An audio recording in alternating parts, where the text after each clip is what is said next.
Assalamualaikum warahmatullahi wabarakatuh. Innal hamdalillah nahmaduhu wa nasta'inuhu wa nastahdihi wa nastaghfiruh wa natubu ilayhi wa natawakkalu alayhi wa na'udzu billahi min shururi anfusina wa sayyiati a'malina. Man yahdihillahu fala mudilla lahu wa man yudlil fala hadiya lahu. Allahumma shalli wa sallim wa barik ala Muhammad wa ala ali Muhammad kama shallaita wa sallamta wa barakta ala Ibrahim wa ala ali Ibrahim fil alamin innaka Hamidum Majid. Yang dimuliakan Guru Al-Fadhil Ustaz Sudin dan para setianya untuk Balai Islam bakal MC yang akan ditegakkan di bulan ini, insyaAllah. Dan anak-anak daripada sekolah madrasah Hidayatul Mulia, kaum ibu, ustaz-ustaz, ustazah-ustazah, tuan-tuan yang dimuliakan Allah sekalian. Jadi alhamdulillah, syukur pada Allah SWT kerana pada hari ini, maghrib ini kita masuk ke Syaban tak? Tahu ke Syaban tak? 3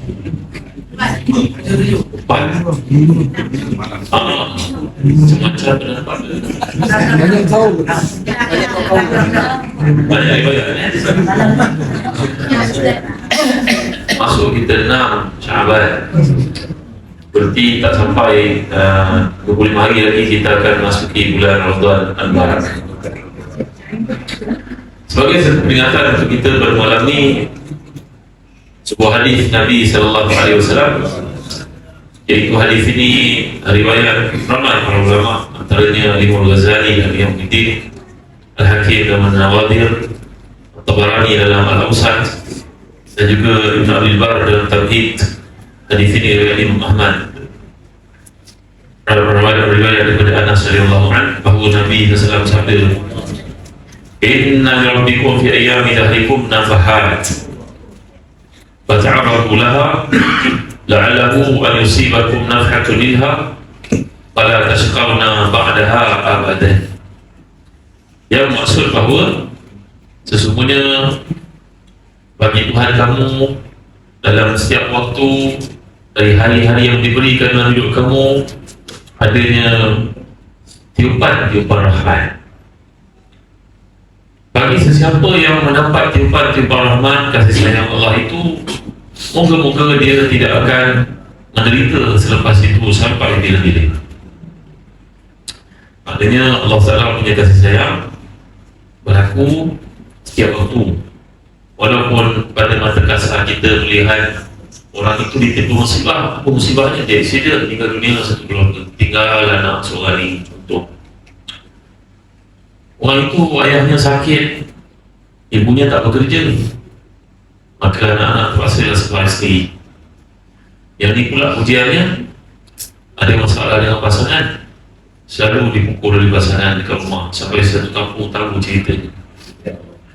Yang ni pula musibahnya apa? Yang ni pula ujiannya, isterinya meninggal dunia ketika melahirkan anak. Maka pada mata kasar kita melihat musibah, dan Allah pun menceritakan kematian itu sebagai musibah. Al-musibatul maut, Allah kata dalam Quran. Tapi bila kita lihat kepada hadis yang Nabi SAW gambarkan ini, inna lillahi nafahat, Allah itu memiliki tiupan-tiupan kasih sayangnya, pemberian-pemberian rahmatnya. Kalau kita bayangkan tiupan angin ibarat duduk kat tepi pantai sana, kat pantai Puteri, enak tiupan angin, sepoi-sepoi, beberapa pun nampak kemalai, tiup boleh angin macam tu. Macam itulah nak dibayangkan kasih sayang Allah SWT ibarat angin lembut yang bertiup, menyejukkan diri kita, menenangkan fikiran dan menghilangkan kegusaran-kegusaran yang lalu. Sebab itu Allah menyatakan fafiru ila Allah, larilah kamu kepada Allah, la manja minallahi illa ilaihi. Bila 3 orang daripada sahabat Nabi itu, Hilal dan Umayyah, Marah bin Rabi', yang mana mereka telah pun tertinggal dalam perang Tabuk, wa ala thalathati alladhi nakhulifu hatta idza dhaqat alaihim al-ardu bima rahabat wa dhaqat alaihim anfusuhum wa dhannu an la malja'a min Allah illa ilaihi. 3 orang itu bila mereka tertinggal daripada perang Tabuk, Maka Rasulullah pula mereka merasa kebersalahan yang amat sangat bahawa mereka tahu sempitnya dunia untuk mereka yang meninggalkan perintah Allah. Tetapi adanya rahmat Allah SWT untuk mereka berupa keampunan. Jadi kita berada pada bulan yang penuh dengan keberkatan. Walaupun bulan ini bukan bulan haram, tetapi ramai kalangan para ulama, contohnya para ulama hadis, faqih, contohnya Ibn Rajab dalam kitabnya bertajuk Lataiful Ma'arif, menceritakan bulan ini kelihatan Nabi sedang berpuasa seolah tak berbuka sallallahu alaihi wasallam. Maknanya 15 hari yang awal ni Nabi berpuasa sallallahu alaihi wasallam, berpuasa dengan banyaknya.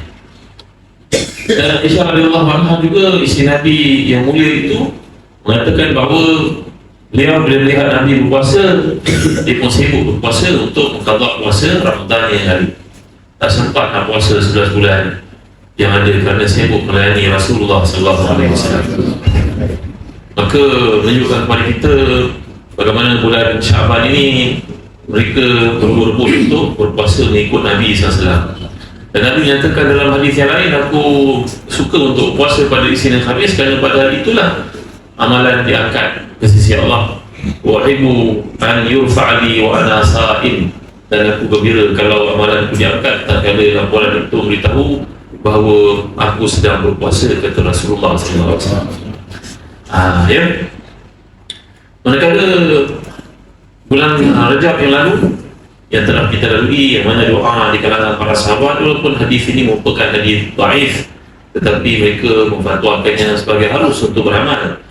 Allahumma barik lana fi Rajabin wa Sya'ban wa balighna Ramadan.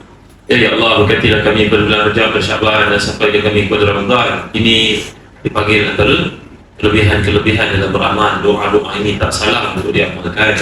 Bahkan minta kepada Allah kasih sayangnya supaya diberkati kita pada hari-hari yang penuh kebaikan ini. Bulan Rajab merupakan bulan haram.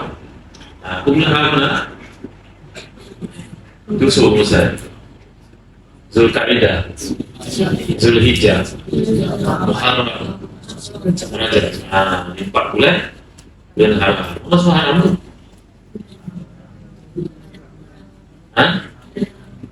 Haram berapa betul lagi? Benar-benar bukan dengan hormat. Oh, kita hormat orang tua. Benar hormat. Mulia. Dan disebut perkataan haram, kenapa pula haram?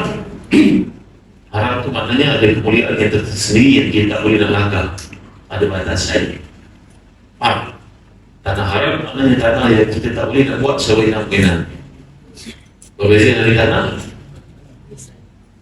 halal. Haram kalau boleh halal. Tanah halal ni saya daripada Mekah, Madinah dengan Baitul Maqdis. Baik. Jadi menceritakan tentang amalan Nabi kita sekarang ini sebenarnya pokok pangkalnya untuk persediaan mengalami bulan Ramadan itu, kerana Allah menjanjikan dalam Ramadan, ya ayyuhalladzina amanu kutiba alaikumusiyam kama kutiba alal ladzina min qablikum la'allakum tattaqun. Wahai orang yang beriman, difardu kepada kamu ibadah puasa. Semoga dengan puasa yang kamu kerjakan itu, semoga difardu kepada orang sebelum kamu, supaya dengan puasa itu kamu bertakwa kepada Allah Taala. Logiknya kata seorang ulama yang terkemuka namanya Izzuddin bin Abdul Salam. Ulama ni dipanggil Sultan Ulama. Ustaz nak cerita dekat sini, siapa dia Sultan Ulama? Sultan Ulama.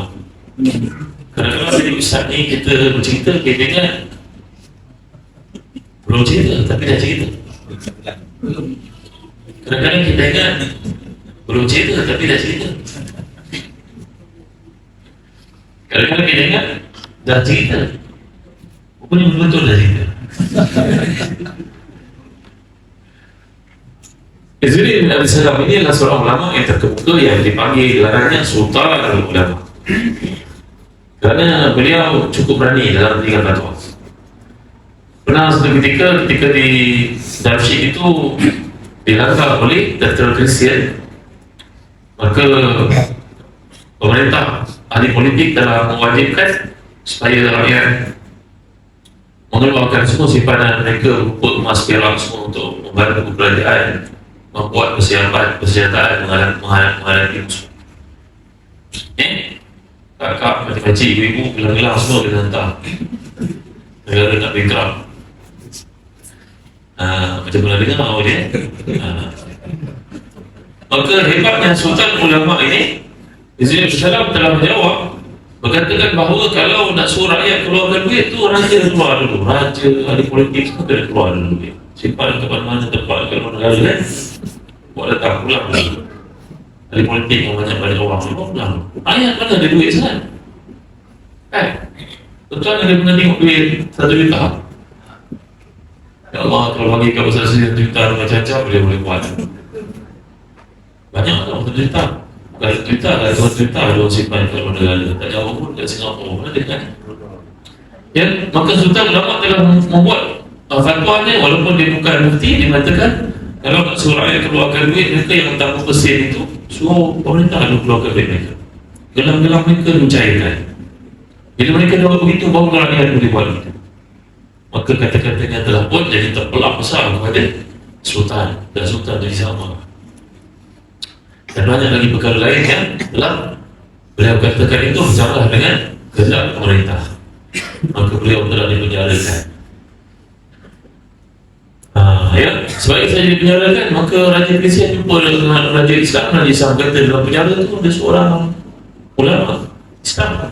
Dia bagi fatwa, fatwanya itu melanggar kebenaran itu. Raja Kristian itu menjawab, kalau orang macam itu ada di kalangan kami, maka kami aku akan suruh rakyat semua mencium kaki dengan tangan dia, kerana orang itu ikhlas untuk agama. Maka raja pun menjadi malu. Raja Kristian berkata demikian kepada Raja Muslim, tak malu dia. Akhirnya atas disangka ramai orang, Sultan Ulama pun dibebaskan. Tapi raja buat satu ketetapan, kalau nak suruh dia dibebaskan, kena tutuplah aib aku yang menjaga dia kan. So aku yang lepaskan dia, kononnya dia minta dilepaskan, diberi pengampunan. Ada cerita saya juga. Pak itu kata ini tuan. Terkait pula Saya tengah tafsir surah Yusuf di Radio Hakim, ada keluar dengan hari tu pukul 6.40 pagi setiap hari. Ada juga perkataan, saya cuma melencong macam mana tak bagi sebut. Terkait juga kan. Kerana Nabi Yusuf kan mereka penjaga juga kan. Lepas tu dia beri pengampunan kan. Betul? Dan sampai di situ saya nak pakai, tak jumpa dalam kamus Melayu, cari saya tak jumpa. Sama juga ni. Maka Sultan Ulama, Sultan Izzuddin dan Salam, namanya lebih terkenal daripada Raja berkata kalau nak lepaskan dia, boleh. Hari Jumaat dekat masjid Tamsyik yang besar itu, ketika semua orang atas layang, aku pun datang, suruh dia salam cium tangan aku. Raja kata begitu. Maka disampaikan kepada bendahara ke siapa ke kepada Sultan Ulama dan penjara di Jumaat ni, Tuan Guru akan dilepaskan. Syaratnya mudah saja, dia jumpa Tuan Guru dan cium tangannya. Maka ayat nanti akan baca bahawa Tuan Guru reda dengan Tuan Guru. Tuan Guru menjawab sama dia, kalau dia nak salam dengan aku pun aku tak mau. Nak suruh aku cium tangan dia, la ilaha illallah. Sebab aku punya janji cerita ni, kau buat macam-macam kejahatan nak suruh cium tangan kau. Ya, tangan kau itu macam-macam kejahatan dan kemungkaran telah kau lakukan. Merampas hak orang itu, bini orang itu merampasnya. Nak suruh cium tangan kau. Ilmu saya dia takkan aku buat begitu. Tapi kerana gazet telah dikeluarkan, warrant telah dikeluarkan, setelah beliau dilepaskan, tapi dihalau pergi ke tempat lain. Tak dibenarkan duduk dari situ. Tuan yang berhenti dari kasih saya. Ni Sultan Ulama Izzuddin Salam, ulama besar dalam mazhab Syafi'i. Karangannya sangat menakjubkan. Fiqahnya, hadisnya, tafsirnya. Yang tulisannya pendek-pendek, tetapi karangannya sangat mendalam pemikiran Izzuddin Salam. Layaklah dia sebagai Sultan Ulama. Sultannya sekalian para ulama kerana keberanian dia. Beliau pun kata, kalau kau baca ayat Allah, ya ayyuhalladzina amanu kutiba alaikumusyiyamu kama kutiba alal ladzina min qablikum la'allakum tattaqun. Wahai orang yang beriman. Panggilan itu seumpama kalau saya buat pada tuan-tuan, pemilik kereta kereta pelurua, saya pakai pelurua berjenama Azra. Azra saya cakap Azra nombor pendaftaran sekali-sekali, oh salah saya dia panggil dia. Maka begitulah label yang Allah berikan dalam ayat ni, wahai orang yang beriman. Maka orang beriman kena Islam ni mana kena dengar dan ambil perhatian, kerana tujuan ayat itu adalah untuk dirinya. Ya, jadi suruhan Allah kat situ, wahai orang beriman, aku nak beritahu kepada kau ada satu peluang untuk menaik tarafkan dirimu menjadi orang bertakwa. Maka di sini ayat menunjukkan kepada kita orang bertakwa lebih tinggi makamnya dari orang yang beriman. Orang beriman lebih tinggi daripada orang Islam. Sebab itu Allah menyatakan, qalatil a'rabu amanna qul lam tu'minu walakin qulu aslamna walamma yadkhulul imanu fi qulubikum. Bila orang-orang Arab itu berkata kepada Rasulullah, kami telah beriman, maka Rasulullah disuruh untuk menegur mereka, katakan kepada mereka bahawa mereka belum beriman, mereka baru masuk Islam, kerana iman belum masuk dalam hati. Maka kalau ayat itu menyebut kata iman dan Islam, dia berbeza, tak sama, kerana iman lebih tinggi daripada Islam. Tapi kalau sebut salah itu saja, mungkin yang kedua termasuk dalamnya, kata kaedah para ulama ada seluruh tafsir Al-Quran. Ya, jadi martabat begitu. Itu sebab kita baca doa ma'alladzina an'ama Allahu 'alaihim minan nabiyyin wasiddiqin wasyuhada wasalihin wa hasuna ulaika rafiqa. Ada nama lagi apa lagi? Dan aku dah tak lihat mana itu. Itu doa Tuhan. Baik. Jadi dalam ayat ini Allah Taala membahagikan manusia itu ikut klasifikasi. Kata Imam Asyuti dalam Ad-Durrul Mansur, peningkatan orang di sisi Allah itu bermula daripada Islam. Lepas tu naik orang beriman, lepas tu naik orang bertakwa. Bertakwa itu juga mungkin sama dengan ihsan, muhsinin kan. Nanti naik kepada tahap berikutnya namanya takwa, namanya zuhud. Lepas zuhud tu naik lagi wara'. Bukan wara' wara'. Lepas wara' tu salih. Lepas salih itu ma'aladzina an'ama Allahu 'alaihim ma'aladzina an'ama Allahu 'alaihim min nabiyyin wasiddiqin wasyuhada wasalihin. Jadi salih level yang paling tinggi dalam kelas pertama. Itu kelas kedua. Jadi kelas pertama, level yang paling rendah adalah salih. Lepas tu syahid. Lepas tu siddiq. Lepas tu nabi. Nah, ni tak boleh naik lah. Jadi ada 3 kedudukan di kelas yang pertama. Kelas yang paling tinggi nabi lah, tak ada orang naik lah. Ya, bawa nabi siddiq macam Bakar tu. Bawa siddiq syahid. Bawa syahid salih.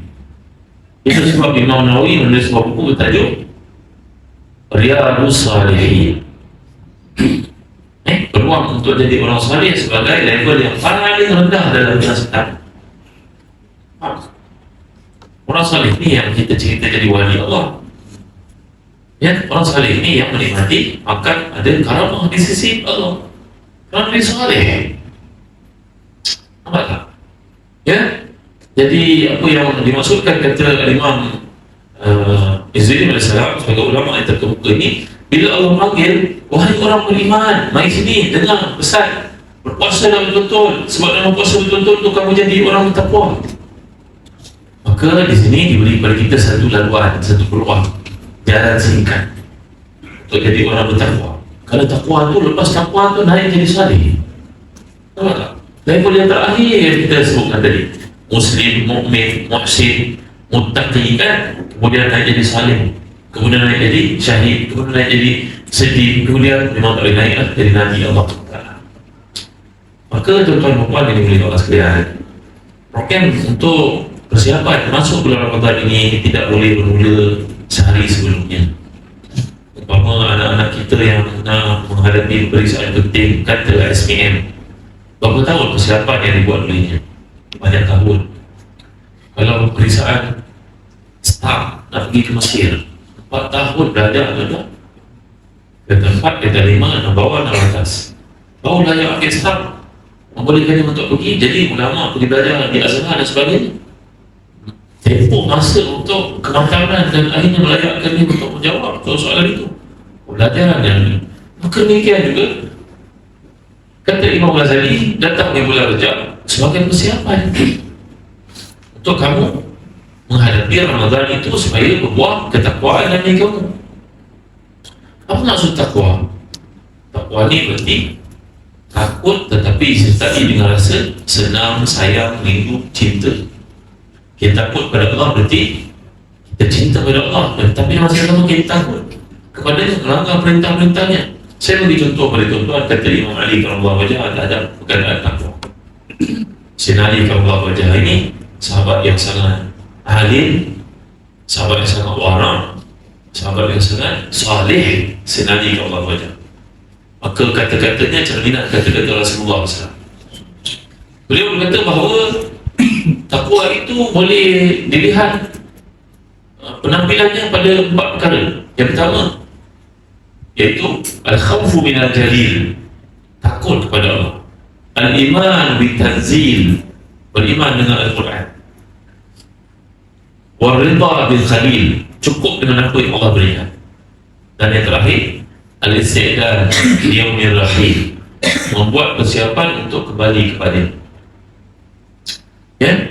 Jadi kalau kita tengok 4 perkara ni ada tak pada diri kita? Pertama tadi takut pada Allah Ta'ala, beriman kepada Quran dibacakan secara berterusan, bukan pada waktu-waktu tertentu saja, dijadikan perumahan, dihayati, ditadabbur. Yang ketiga iaitu kita redha dengan pemberian Allah. Dan yang terakhir sekali, kita buat persiapan untuk mati. Alangkah ramainya orang keliling kita yang meninggal ni. Kami balik Jordan tahun 98. Kira teman-teman seorang akurat. Maksudnya minggu lepas meninggal orang yang kelima dulu dalam hutan. Sahabat-sahabat kita, Allah ada di Pulau Putih. Dalam sejarahnya itu, ya, ada yang tengah kuliah meninggal dunia, subhanallah. Ada yang sedang sembahyang tahajud meninggal dunia, isinya kata. Ada yang sujud tapi tak bangun-bangun, sujud terakhir dan itu. Tuan, agak-agak kalau orang yang kita nampak dalam kamera viral tu dia mati ketika sembahyang pukul 3 pagi, jam pukul 3 pagi, kan? Agak-agak tu malam pertama dia buat tahajud ke tuan-tuan? Agak-agak itu kali pertama dia cuba tahajud kan? Semuanya orang itu akan mati dalam keadaan perbuatan yang dia istiqamah melakukan. Kalau kita rajin baca Al-Quran, insya-Allah akan matikan kita ketika baca Quran. Kalau kita rajin datang ke majlis ilmu, insya-Allah akan matikan kita ketika dalam majlis. Kalau kita ini suka buat kebaikan, insya-Allah akan matikan kita dalam satu benda yang kita suka lakukan, insya-Allah. Dan itu doa Nabi kita sallallahu alaihi wasallam, Allahumma ahsin aqibatana fil umuri kulliha wa ajirna min khizyil dunya wa azabil akhirah. Ya Allah, jadikan kesudahan hidup aku jalan terbaik. Berilah keganjaran atas segala kekurangan yang aku dan hidup aku. Musibah yang berlaku sebagai contoh. Betul, takwa ni ada banyak contoh kalau kita nak berikan. Mana lagi saya nak bawa satu cerita sebagai pengajaran. Ada seorang ulama yang hidup sebelum kita lebih kurang 900 tahun yang lalu.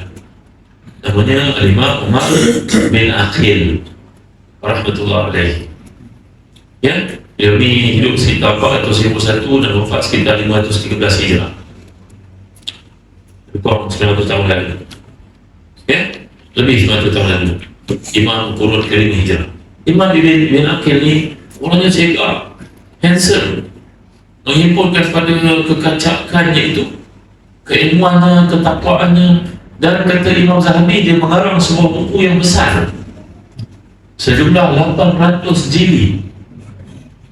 Kata Imam Zahabi, pakar hadis itu tak pernah ada orang mengarang buku lebih besar daripada ini.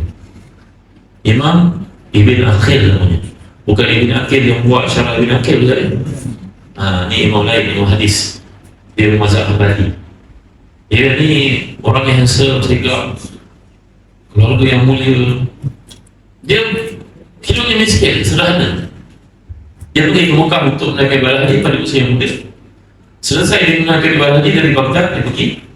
Dia merasa kelaparan yang amat sangat selepas melontah di Jamrah. Ular besar dan juga Aqabah itu, dia merasa kelaparan yang sangat. Dia duduk terperosok dia tepi jalan dia nampak Singapura ni. Sekonyong-konyongnya dia masuk Melaka. Dia nampak segugus belian lebih mahal daripada emas kan. Dan talinya warna merah, sangat cantik. Ini tak berkeperlapan. Dalam hatinya fikir ini masih mahal harganya. Dia pun ambil benda itu dengan harapan dapat memulangkan kepada pemiliknya. Hatinya niat gitu kerana Nabi bersabda, kalau kamu tak ambil mungkin jadi milik orang, dicuri nanti. Kau orang mana, kau kena ambil tanggungjawab lah. Maksud hadisnya begitu. Dalam mazhab Syafi'i kita, kalau kita jumpa barang, kita ni jenis orang lain, kita yang ambil, kita pergi cari satu tempat. Kalau kita tak ambil, nanti penyangka mana-mana juga yang ambil. Pengajaran ini menampak iPhone 15. Macam mana? Ambil orang lain ambil.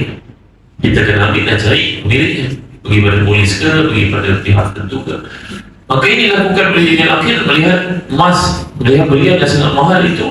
Dia pun ambil dan harapan dia nak kembalikan kepada pemiliknya supaya tak dicuri orang. Dan cicir kan. Duduk dia, sebentar lagi datang seorang tua bertongkat mencari barang yang hilang. Dengan berkata bahawa siapa nampak barang saya, siapa nampak. Kalau nampak barang saya tolong pulangkan, saya nak bagi dia 100 dinar pada hari ini. 100 dinar itu bukan 100 ringgit, 150,000. Menandakan memang mahal dia itu. 150,000 ringgit, kalau 1 dinar sama dengan 1,000 ringgit pada hari ini. 1,500 ringgit, saya tanya kepada bengkel hari. 1 dinar sama 1,500, saya boleh tengok dekat Google. Nilai 1 dinar pada hari ini. Mahal. Saya nak bagi 100 dinar. Siapa jumpa tolong pulang. Maka Ibn Aqil pun tahu betul-betul barang yang hilang itu mahal kerana upahnya pun lumayan. Dia berjumpa dengan orang tua ni, berkata, Tuan Guru hilang, tuan yang apa? Hilang berlian, mahal. Ini warisan pesaka keluarga. Saya bawa pergi ke mana-mana. Cincin. Maka Ibn Aqil tak boleh dengar lagi, memulangkan kepada dia. Apa jalan? Allah Akbar, anak muda kau jumpa dan ambil 100 dinar. Kata Ibn Aqil, aku tidak berhak mendapatkannya kerana ini memang barang kau. Kita buat benda yang wajib, tak perlulah orang ucap terima kasih dan bagi bayaran kepada kita. Betul tak? Kau datang sayang kat sini dapat RM50 Ustaz. Saya nanti buat lawak kerana kat KL sekarang mereka berlumba buat isyak macam subuh. Oh, semua macam jemaah. Dia semua macam jemaah. Lalu budak-budak muda yang sekolah ni dibagi seorang RM5 ada, RM3 ada. Kalau ramai sangat bagi RM3, tak ramai bagi RM5 Ustaz. Bagus kan? Tapi yang tua tak payah lah nak harap RM5 kan. Kalau nak suruh dah dibagi bagus lah. Maka benda yang wajib tidak perlu lah dapat hadiah sepatutnya. Terima kasih abang kena uruskan ayah. Terima kasih aku, ini kerja aku tau. Aku nak terima kasih ni ayah kita kan. Kau tak suka nak uruskan, tak payah terima kasih. Terima kasih pula. Kerana memang menguruskan ayah ibu wajib, betul tak? Maka orang muda ini tak mahu terima uang 1 dinar walaupun dia kelaparan, dia susah. Maka habis musim haji. Para ulama dulu mereka pergi menuntut ilmu, namun dia rela. Dia pergi dari Baghdad, dah habis ilmu di Baghdad, dia cover ni, dia pergi ke Damsyik. Di Damsyik dia tiba lebih kurang setahun selepas itu. Musim itu musim Ramadan. Ramadan malam pertama. Maka dia singgah di masjid, orang-orang masjid nampak ini gaya dia bukan cara-cara orang ni, ulama ni, baju dia sebar. Mereka jumpa, tuan, siapa nama dia mana? Mereka kata, oh betul lama. Tuan ni tak jadi imam malam ni. Tuan Guru kami mati minggu lepas, tak ada orang menggantikan dia. Tuan imam kami tak ada. Berhenti. Ibn Aqil bersetuju, baik saya imam. Malam pertama jadi imam, semua orang jatuh hati pada bacaannya, akhlaknya. Maka mereka mujuk Ibn Aqil ni supaya stay kat masjid mereka. Jadilah imam 30 hari kami sediakan rumah, kami sediakan makan, ganjaran dan sebagainya. Dia setuju. Jadilah dia imam 30 hari Ramadan. Habis Ramadan, dia pun dipujuk oleh rakyat jelata di situ supaya dia stay kat Damsyik. Tempat itu halal, ada Ipoh yang hari ni teruk. Bandar itu dah hancur di Ipoh. Beberapa tahun lalu kan, ada Ipoh halal. Maka orang kampung minta kepada Tuan Guru ni bacaan bagus, orang alim, stay lah kami. Orang dulu kalau tengok orang alim, datang ke tempat mereka, mereka tak lepaskan. Mereka punya istilah, dia panggil qaidu, ikat dia. Ikat dengan tali dia. Apa makna ikat? Kalau biasa ni, ibu-ibu kahwin ke dia? Ya, tak nak bagi saya sini pindah sini, kahwin ke dia. Betul. Dia dah kahwin lagi. Maka orang alim datang ke satu tempat, dia kahwinkan dia. Supaya dia tidak pindah. Kahwinkan, dibagi rumah, macam ulama-ulama alim lah. Ya, kahwinkan, tak perlu stay sini. Jadi pemimpin kami, jadi imam kami, jadi ketua kami. Maka Ibn Akhir pun dikahwinkan, dipujuk mereka kahwinkannya dengan perempuan yang paling cantik di halam. Rupanya perempuan itu adalah anak tunggal kepada almarhum tuan guru imam mereka yang telah mati sebelum orang kali. Keterbetulan yang sangat biasa. Kahwinkan, dan dia berkahwin. Dalam riwayat itu mengatakan isinya secantik-cantik manusia, sebaik-baik manusia, sesalihah manusia. Maka berkahwinlah dia. Setahun kemudian, hampir setahun, istrinya pun syarat mengandung, tetapi istrinya meninggal dunia ketika nak melahirkan. Meninggal bersama dengan kandungan. Sebelum meninggal itu istrinya pesan, abang ni bawa sekali, tak ada pun nak tinggal untuk abang tapi saya nak tunggal, ayah saya meninggal dunia, dia tinggalkan sekumpulan itu. Ambillah dalam hati itu abang punya suku, kerana saya tidak ada adik-adik lain sebelum mati. Suami dia buka peti itu, tak pernah buka jumpa tu tuan-tuan, berlian tu jumpa, berlian cantik, berapa tu. Tengok dia ni apa ni, macam pernah jumpa jadi. Maka isterinya berkata, betul, cerita berlian itu sangat menarik, warisan turun-temurun. Ayah saya menyimpannya, tak pernah digunakan saya jual, dan harganya sangat mahal. Walaupun dia susah macam mana, dia tak akan jual. Ambillah hadiah untuk abang. Cuba cerita sikit. Dia kata sebelum matinya ayahnya pergi haji. Di Arafah, di Mina, ayahnya hilang berlian itu. Isterinya cerita. Dan bila hilang, dipulangkan oleh seorang lelaki yang serika, yang takwanya tinggi, nampaknya dia orang alim. Ayah kata kepada saya, dan sejak hari itu ayah tidak pernah meninggalkan doa supaya saya dikahwinkan dengan orang saleh macam yang menemui berlian yang mahal ini. Cerita dongeng, cerita apa dia kan? Ini bukan cerita masuk ke viral ke SMS tau. Bukan cerita buka kat TikTok tau. Ini cerita para ulama hadis tu kan. Cerita oleh Al-Imam Az-Zahabi dalam Syiar A'lamin Nubala. Al-Imam Az-Zahabi seorang pakar hadis, pakar jarah wa ta'dil, pakar bab rijal. Cerita ini kita baca macam cerita dongengan, tetapi itulah yang berlaku hakikatnya, cerita orang bertakwa.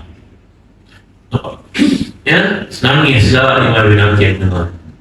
Rupanya doa lelaki itu mustajab, dan dia lah orangnya, dan dia berkahwin dengan sebaik-baik perempuan. Sempat dilihat keindahan akhlak wanita itu didikan ayah sendiri. Ke Imam bin Akhir pun pulanglah ke Baghdad. Dan ada banyak cerita tentang beliau tapi antara kata-katanya yang sangat menarik, oleh kerana takwanya yang tinggi, dia merasai kelazatan beribadah itu semakin meningkat walaupun lututnya sakit, walaupun matanya rabun, walaupun usianya tua 80 tahun ketika wafat. Dia kata keseronokan beribadah itu setiap hari meningkat. Kita kalau sakit sikit dah pernah Allah hati, tak apalah sebenarnya kat rumah je lah. Ya, tapi orang sepertinya tidak. Kata semakin aku menuju ke usia kematian, semakin kuasa Allah bagi kekuatan untuk buat maaf.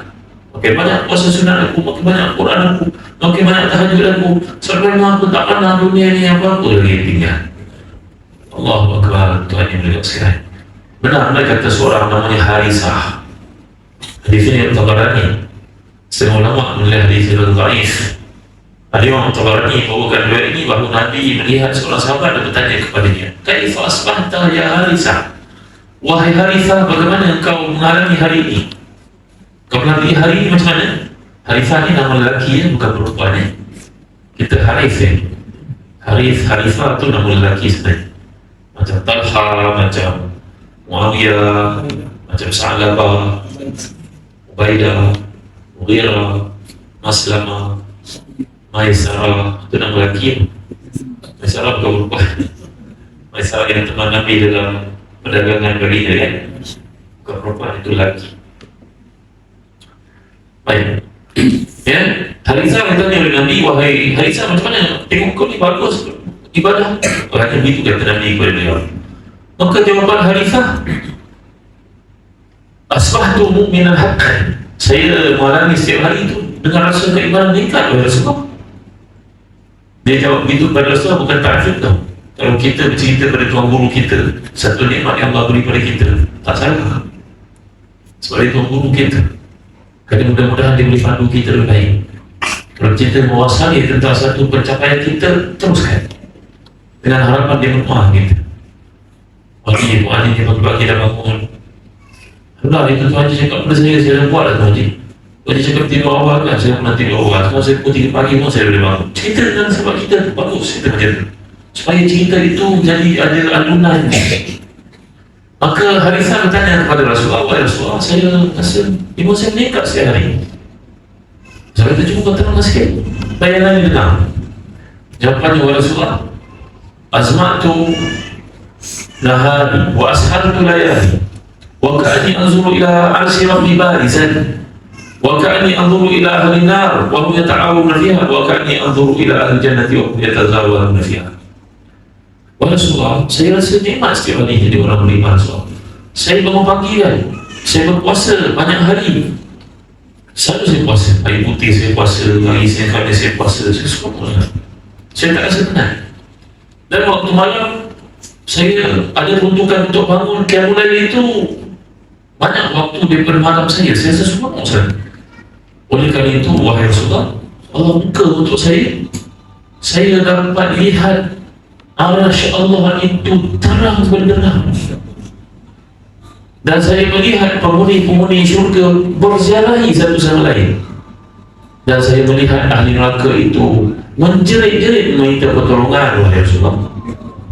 Maka jumpa Rasulullah kepada Haritha, Abdul Nawwarallahu qalbah, seorang yang telah Allah beri kepadanya cahaya menerangi hatinya, maka dia boleh melihat macam-macam benda. Tuan, saya dengar hadis ini pertama kali almarhum Tuan Guru Datuk Nurdin baca. Tapi 30 tahun lalu kesenangan dia, Allah Akbar, hebatnya orang ni. Maka saya beri kejualan, saya belajar lagi hadis ini tuan-tuan. Dan dalam Ihya Ulumuddin disebut lagi hadis ni. Satu hari saya dengan baik, tak melaka lah. Cerita ni tak payah buat lah. Dia tak usah faham. Saya jumpa dengan seorang, dia kata kepada saya, Ustaz, ujian hidup saya macam-macam Allah bagi saya kemudahan, kesenangan, syukur. Rezeki tak pernah tak cukup. Dia cikgu yang berpangkat. Isteri saya tak bekerja, dan isteri saya suka menjahit baju. Adalah orang tempat baju dengan dia. Ke Ramadan yang lalu banyak tambahan dia diterima. Tiba-tiba ketika dia menjahit baju, dia sakit dada. Cikgu cerita, maka saya pun bawa pergi ke rawatan. Doktor kata kena rujuk ke IJN. Saya rujuk ke IJN, tapi IJN kata nanti datang pada satu masa yang lain. Yalah, ada banyak queue kan. Maka saya pun tunggulah. Tapi satu hari sebelum Syawal, dia sakit dari masalah, saya tak tahu apa, meninggal dunia lah dia. Cikgu ni dia cerita apa saya tengok wajahnya. Maka baju yang dah siap jahit, ada belum siap jahit, ya, dengan anak-anak selama 6 orang, dia cerita benda.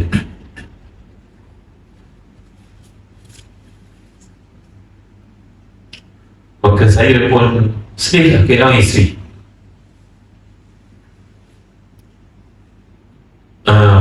Cikgu di situ, dan dia seorang isteri wanita yang kuat tahajud. Isteri dia bangun tahajud dan gerakkan saya. Selepas kematiannya, saya dah bangun tahajud, kerana sentiasa seolah macam dia ada lagi.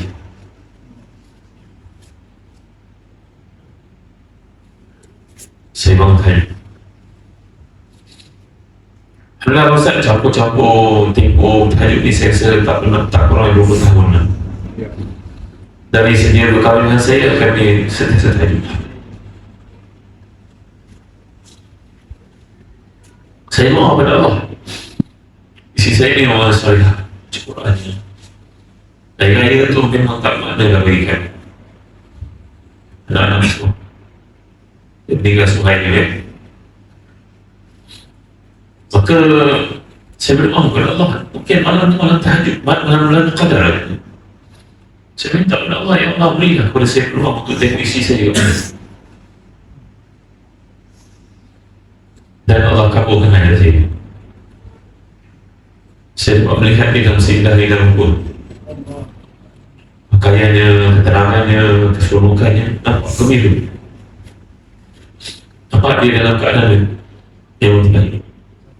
Memang layak bagi. Tapi Ustaz, lepas daripada peristiwa itu, saya masih lagi boleh melihat macam-macam benda. Keluarga saya nampak yang masuk syurga, yang masuk neraka, saya nampak. Allah buka hijab kat saya. Bukan, ini hadis yang saya baca dalam bertuan ni 40 tahun lalu, tahun ni cerita.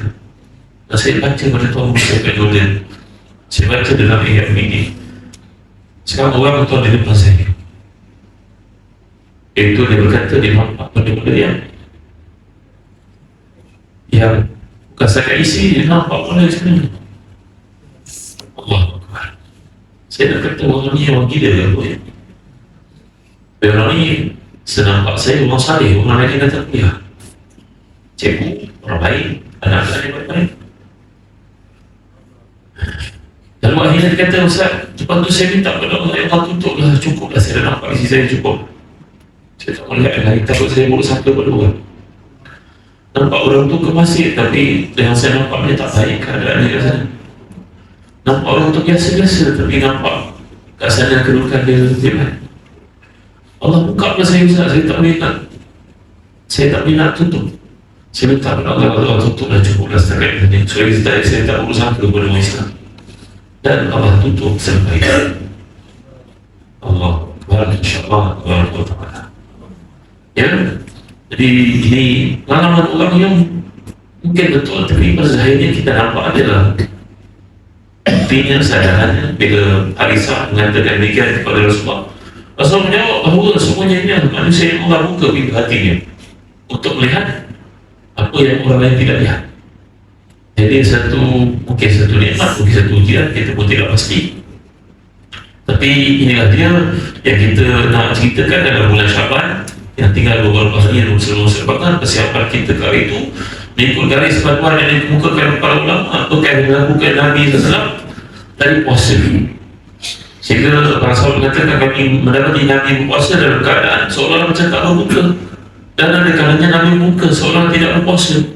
Kata para ulama, contoh Ibnu Rajab Al-Hambali dalam tafsirnya pada hadis ini, tahqiqnya bukan mungkin besar Nabi berpuasa 15 hari yang pertama, Isnin Khamis, ya, dan puasa kalau Isnin Khamis maknanya dalam sebulan ada 4 kali, 4 minggu, mana 8 kali Nabi sedang puasa, dan mungkin hari-hari putih Nabi puasa. Jadi nampak semangat Nabi dalam berpuasa itu begitu banyak. Hari-hari yang kita berpuasa, kata Ibn Rajab Al-Hambali. Mungkin menuju ke 10 hari terakhir Nabi tidak berpuasa, agaknya begitu. Ya. Yang kedua, antara perkara yang semua kita untuk buat adalah sepanjang berjemaah, tuan-tuan dimuliakan sekalian. Ya, sebagai berjemaah. Ibnu Khafif adalah seorang ulama besar dalam mazhab Syafi'i dalam hadis Asy-Syirazi. Beliau ni seorang yang sentiasa ada di masjid. Sehingga hari itu dalam 10 tahun Allah beri anugerah kepadanya, dia mengalami sakit pinggang yang amat sangat macam sepedis lah. Hingga menyebabkan dia dipapah, didukung pergi ke masjid pun dia tetap berada di saf yang pertama. Sehingga kalangan yang mendukungnya itu berkata, Tuan Guru ni sudah terkeluar daripada kalangan yang dituntut untuk sembahyang jemaah dan juga Jumaat pun. Kata Tuan Guru Zul, jawapannya kepada anak-anak muridnya, kau kalau dengar hayat al-salah, hayat al-falah, aku tidak ada kat sini, kau kena jadi aku kat kubur. sebagai menunjukkan kesungguhan dan iltizamnya dalam sembahyang berjemaah. Tuan, lagi yang ketiga, sembahyang sunat. Sembahyang sunat. Ya, kita sebelum zuhur ada 2 rakaat muakkad, ada 2 rakaat ghair muakkad. Dua lepas zuhur muakkad, 2 lagi ghair muakkad, 2 salam. Maknanya 2 salam, 1 salam, 1 salam. Ya, Nabi itu juga maghrib, isyak yang merupakan muakkad. Ini sembahyang sunat jangan abaikan. Dan begitu juga sembahyang sunat duha. Kalau kita ni sibuk sangat dalam kereta pun boleh sembahyang sunat. Kan sembahyang sunat tidak perlu menghadap kiblat. Kan? Ya, Nabi SAW disebutkan Shalla ala rakibatihi ala ba'irihi fa idza arada fariḍah nazala wa istaqbala qiblah. Nabi sembahyang sunat atas kenderaan. Kalau sembahyang fardu baru dia akan turun dan mencari arah kiblat lalu sembahyang ke arah. Maka kita kalau sibuk macam mana pun boleh sembahyang dalam kereta, atas motosikal pun boleh sembahyang. Tapi kalau motosikal yang macam tu tak tahu nak sembahyang macam mana. Kan? Jadi sebenarnya keringanan untuk sembahyang itu boleh berlaku dekat pejabat. Kita duduk tengah hari sembahyang sunat dekat meja kita, boleh sembahyang sunat. Rukuknya tinggi daripada sujudnya tak semestinya berada di atas meja. Yang penting boleh rukuk rendah dan sujud rendah sikit lagi. Dan sujud atas meja boleh. Maka ini kemudahan-kemudahan yang ada dalam Islam. Ya, nombor 4, hendaklah kita ni ada beriltizam dengan doa, wirid, amalan-amalan tertentu. Contohnya istighfar, sekurang-kurangnya 100 kali setiap hari. Ingat ya, kalau kita buat dosa kita tak beristighfar, maka hati itu akan jadi hitam. Kita saudara, hati jadi hitam. Bila hitam, dia macam cermin yang tidak nampak. Kita bawa kereta, bayangan itu untuk debu cermin kereta kita. Cara nak mandu. Itu kabarnya kat KLI itu ada sebuah kereta yang telah abandon lebih 15 tahun lah. Katanya pemilik yang dalam naas udara kan, kereta itu tinggal kat airport kan, manage penuh dengan debu. Tuan Allah sendiri jangan tengok, tak ada siapa nak tuntut adalah orang baik di basuh kereta tu. Ya, tuan yang mulia sekalian, macam itulah punya debunya kalau kita tidak bertaubat kepada Allah SWT. Kadang-kadang kita berusaha kita tak masalah.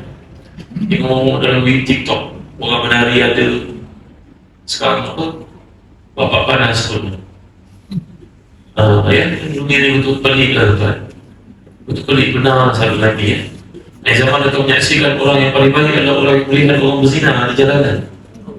Dan dia berkata kepada orang itu, tolong ke tepi sikit, aku nak lalu. Itulah orang paling baik akhir zaman. Mendekati waktu itu agaknya tuan, saya tak kenal. Allah buat maksiat dia pula yang Allah punya gambar dengan dia ramai buat pula tuan. Ilah Allah Muhammad Rasulullah. Ya, orang agama tegur sikit macam-macam kecaman itu sebenarnya ini. Kan tuan? Sampai Jabatan Mufti kerjanya sekarang adalah pasang arah kiblat dia tuan. La ilaha illallah Rasulullah. Tengok apa tulis kat hari ini ada tulis kiblat ni telah pun disahkan oleh La ilaha illallah ni yang mufti kan. La ilaha illallah Muhammad Rasulullah punya himnanya itu tak kerjanya. Allah sembahyang masalah kiblat tu, sembahyang tak salah tu kan. Kita sembahyang masih tak kiblat salah. Bawa pindah rumah, tengok kita punya dekat telefon tu punya kiblat, kita sembahyang seminggu sembahyang. Saya datang balik tunjuk mana kompas. Sini dia punya kiblat. Seminggu salah kiblat. Sembahyang itu hadiah daripada Allah, tak berguna. Ya, tak berguna. Semua fatwa Allah tak berguna. Saya perlu sufaha umamallah ma'julatih matikan alaiha.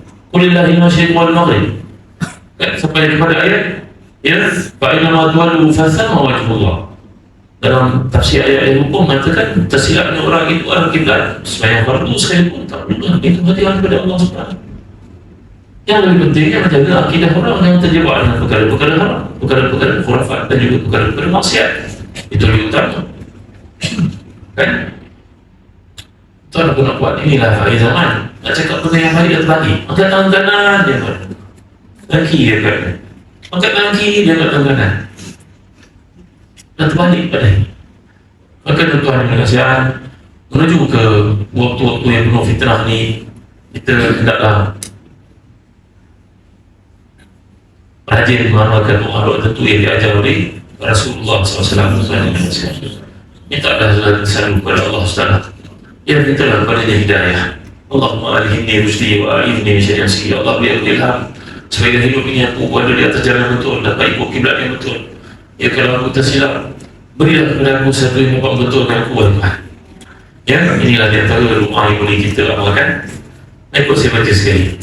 Allahumma alhimni rusdi wa a'idni min syarri nafsi. Allahumma alhimni rusdi wa a'idni min syarri nafsi. Ya Allah, ilhamkan aku ketaatan kepadamu dan selamatkan aku dari kelemahan diriku sendiri. Jadi mulai itu dapat kita makan step-step untuk kita memperbaiki diri dalam bulan yang penuh kebaikan ini yang dijanjikan oleh Allah. Di hujungnya ada ketakwaan, ada ladatul qadr. Dan sayangnya Allah Ta'ala ini seperti disebut dalam hadis yang lain, ya, riwayat Al-Tabari, bahawa ibarat manusia ini seperti 3 orang manusia. Yang pertama, dia bekerja daripada lepas subuh sampai ke waktu petang, sampai waktu asar. Dalam waktu asar dia pergi buatnya katalah satu guni makanan contohnya. Dan tiba yang kedua, dia bekerja daripada waktu asar yang tadi sampai kepada waktu isyak. Berapa jam? 5, 6, 7, 8, 9, 4 jam. Dan apa saja? Dia bekerja daripada waktu pagi sampai waktu zuhur. 7, 8, 9, 10, 11, 12, 1, 6 jam. Macam dalam waktu zuhur dia dapat satu guni. Dia bekerja benar. Bekerja yang kedua pula datang waktu zuhur. 2, 3, 4, 5, 6, 7 sampai maghrib. 6 jam juga. Dia masih lagi dia bagi satu guni ganjarannya. Macam pekerja yang ketiga, saya masuk kerja. Shift dia daripada maghrib sampai isyak saja. 1 jam saja kerja. 2 jam setengah saja. 1 jam saja. Macam waktu isyak dia beri 2 guni ganjaran. Apa? Maka yang pertama dan kedua tu bertanya, macam mana ni? Kami bekerja panjang dapat 1, dia bekerja pendek dapat 2. Maka jawapan Allah, dzalika fadli utihi man asya'u min ibadi. Ini kelebihan aku beri, tak ada siapa boleh persoalkan. Itulah kedudukan umat Muhammad sallallahu alaihi wasallam. Maka kelebihan-kelebihan itu tuan mudah kita dapat ambil, jangan biarkan dia berlalu minggu saja. Ya, sebelum pada sunnah, bukan yang boleh kita lakukan puasa sunat, bacaan Qurannya, sembahyang sunatnya, zikir-zikirnya, sedekahnya. Dan saya nak betul tuan dalam data Ibnu Arif oleh Imam Ibn Rajab ini mengatakan kebanyakan orang menunggu bulan Ramadan untuk bersedekah. Sedangkan kalau lihat amalan para sahabat, mereka berlumba-lumba sedekah start daripada bulan Rajab. Ya, bulan Ramadan mereka bersedekah juga, tapi bulan-bulan lain pun mereka meneruskan ibadah itu. Yang jadi masalah, banyak tempat yang mengadu, contohnya Mahatafiz ke, sekolah anak yatim ke, yang beritahu dalam bulan Ramadan menempah-tempah bantuan sampai lepas Ramadan, ahlan wa sahlan, wajalan, semua terhenti. Ini satu benda yang perlu dibaiki. Sebenarnya sedekah itu berlaku setiap waktu, ya. Bahkan mereka mengatakan bulan Syaban adalah bulan antara yang paling banyak para sahabat bersedekah di samping Ramadan sebenarnya, ya. Jadi kita jangan abaikan peluang ni, kerana apa yang nyatakan tadi, Allah memiliki tiupan rahmat. Kalau kita ikhlas melakukan amal salih itu, kena pada tiupan rahmat pada waktu yang kita tidak tahu. Sedangkan Allah meniup rahmat itu, maka la yasqa ba'dahu abadan. Orang yang mendapat tiupan rahmat itu tidak akan mengalami penderitaan sampai bila-bila dalam hidup. Maka rebutlah kita peluang-peluang ini. Baik, yang terakhir sekali, sudah masih berdebat atas sebutan pada malam ini. Walaupun short notice, ramai yang hadir, ribu-ribu datang dengan malaikat-malaikatnya yang kita tak nampak. Kan? Ya, mudah-mudahan setiap kita datang yang ada manfaat, kebaikan dalam kita membantu sekolah yang mulia ini. Dan saya selalu rumah, mudah-mudahan sebagaimana tertegaknya Universiti Al-Azhar Mesir, tegaknya Universiti Zaytunah di Tunisia, universiti Perangi di Maghribi, universiti Islam yang besar-besar yang hasil wakaf orang ramai besar, mereka ulama-ulama ramai, bukan Azhar saja. Itu universiti Islam Madinah pun sama. Ya, adalah kesan daripada sokongan, doa, sedekah yang diberikan kepada universiti tersebut. Dan saya berdoakan mudah-mudahan pusat tarbiyah Balai Islam Mahmudiyah ini dapat mencapai besar peranannya dalam berikan amal Islam dan melarikan ramai ilmuwan-ilmuwan, ya, anak-anak yang saleh, di samping menghafal Quran menjadi ahli tafsir, ahli hadis, ahli fikih. Benda itu tidak mustahil, boleh dilakukan dengan perancangan yang teliti dan sokongan daripada semua orang. Terima kasih.